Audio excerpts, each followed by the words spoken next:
Hello everyone, कैसे हैं आप सब। उम्मीद है कि आप ठीक ठाक और खुशबाश होंगे। मैं भी अल्हम्दुलिल्लाह ठीक ठाक हूँ। तो यहाँ पे ना ये मेरी छोटी बेटी अभी मेरा व्लॉग बना रही है, नूर ना। तो उसको सही तरह से मोबाइल पकड़ना भी नहीं आता, तो बस ज़िद लगाई हुई थी कि मैं बनाऊँगी ना। तो अच्छा जी, यहाँ पे अभी मैं चावल बना रही हूँ। ये सारी वीडियो तो आपको शूट करके नहीं दिखाई, लेकिन बस थोड़ा थोड़ा बीच में से कुछ कुछ क्लिप्स हैं।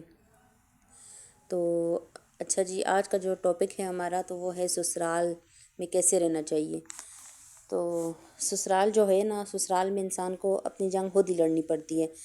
वहाँ पे कोई भी आपका साथ देने वाला नहीं होता, और कोई नहीं होता कि जो आपकी मदद करने वाला हो या आप किसी को अपने दिल की बात बता सकें।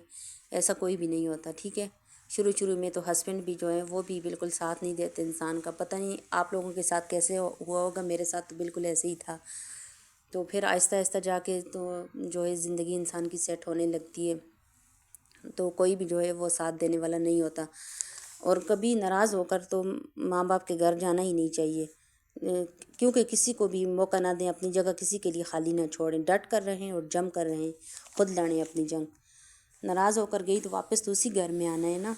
फिर इस चीज़ का कोई फ़ायदा तो नहीं है, तो और लोगों को तमाशे लगाने हैं। तो आप किसी की आर्डर की पाबंद नहीं है। आपकी अपनी भी कोई ज़िंदगी है, इसे खुल कर जिएँ और लोगों की वजह से ख़ुद को ना डिप्रेशन में मत डालें। ये तो नहीं कह रही कि आप मतलब जो हैं तो किसी के साथ बदतमीज़ी करें, आप ऐसा कुछ भी ना करें। लेकिन अगर कोई आपको ताना दे या बुरा भला कहे तो आप चुप ना रहें, आप उसकी जवाबी कार्रवाई ज़रूर करें। अगर आप ऐसा नहीं करेंगी तो लोगों की आदत हो जाएगी आपको दबा कर रखने की। और किसी से भी डर कर रहने की ज़रूरत नहीं है। जितना आप डरेंगी लोग आपको इतना ही ज़्यादा डराएंगे। और शोहर के साथ अगर लड़ाई वगैरह हो जाए तो किसी को बीच में इन्वॉल्व ना करें, इससे ना मसाइल और ज़्यादा बढ़ते हैं, कम नहीं होते। कोई भी जो है वो आपको अच्छा मशवरा नहीं देगा, उल्टा आपका तमाशा बनेगा। मैंने बहुत सारी लड़कियों को देखा है कि वो अपने ससुराल की ना हर बात मानती हैं और उनसे डर कर देती हैं, लेकिन उसकी कोई अपनी इज़्ज़त नहीं होती, ख़ुद की अपनी कोई उसकी मतलब वो सेल्फ़ रिस्पेक्ट नहीं होती। अगर हम खुद अपने आप को इज़्ज़त नहीं देंगे तो कोई दूसरा हमें इज़्ज़त नहीं देगा। हमें खुद अपना मकाम बनाना है। आप लोगों की जी हुजूरी कर कर के थक जाएंगी, लेकिन कोई भी आपको नहीं पूछेगा। किसी देवरानी जेठानी का आपके साथ मतलब रवैया ठीक नहीं है तो आप उनके साथ उठना बैठना ही छोड़ दें। खुद अपने आप पर पाबंदी रखें, खुद को अपने काम में इतना बिज़ी रखें कि किसी के लिए टाइम ही ना बचे। और ये क्या बात हुई कि आप किसी के साथ आपकी बनती नहीं है और फिर आपने लड़ाई हो गई और आपने हस्बैंड को भी बता दिया, और फिर दूसरी टाइम आप खुद उस देवरानी जेठानी के साथ बैठकर गप्पे हाँक रही हैं। तो हस्बैंड भी फिर आपकी बात पर कोई तवज्जो नहीं देगा। सिर्फ दूसरों से काम की बात करें, किसी के साथ ज़रूरत नहीं है फजूल बहस करने की। आपने अपने घर से खाना है और फिर किस बात का।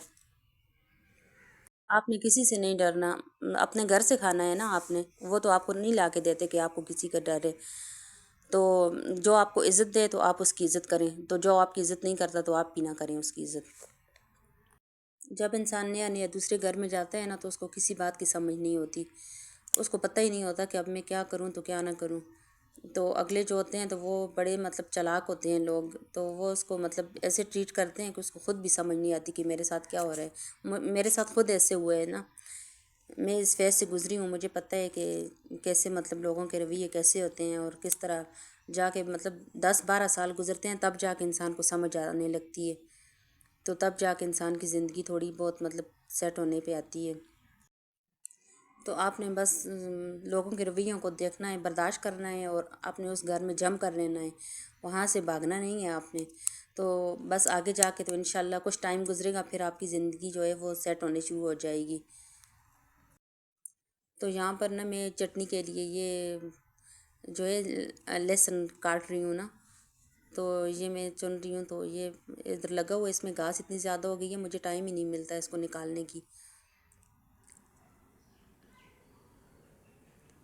तो आज मतलब ज़्यादा सारी चटनी बनाकर तो फ्रीज़ कर दूँगी मैं। फिर बस हर रोज़ इंशाल्लाह अफ्तारी में सिर्फ दही मिक्स करना होगा। तो वो पुदीना लगा हुआ है तो ये भी सूख गया है, बस थोड़ा थोड़ा है, ये मैं तोड़ रही हूँ।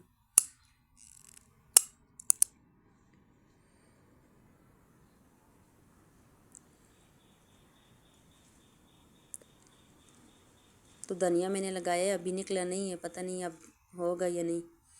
تو یہاں پہ میں نے یہ سارا مطلب کاٹ کے تو دھنیا وغیرہ مرچیں اور لہسن اور سب کچھ تو یہ میں اس میں گرینڈر میں ڈال دوں گی اور اس کو بس میں پیس کر تو پھر میں رکھ دوں گی فریزر میں۔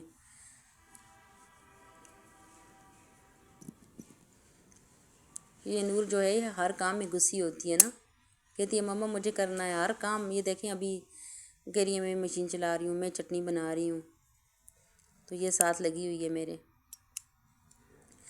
تو یہاں پہ جی کچھ تھوڑی بہت جو گروسری ہم نے کی ہے، ابھی سارا سامان تو ہمارا نہیں آیا لیکن ہاں ساتھ ساتھ میں ہی ہم لاتے ہیں نا، تو یہ ابھی جو ہے تو نسبہ جو ہے اس میں برنی وغیرہ میں ڈال رہی ہے ساری چیزیں، کہہ رہی ہے مما میں نے ڈالنی ہے آپ نہ ڈالیں، آپ ویڈیو بنائیں، کہتی ہے میں ڈالتی ہوں۔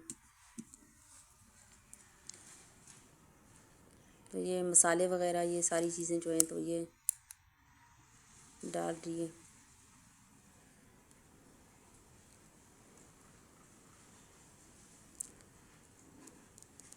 تو آج کے لیے بس اتنا ہی، پھر انشاءاللہ آپ لوگوں سے ملیں گے اگلے ولاگ میں، تو اپنا خیال رکھیے گا۔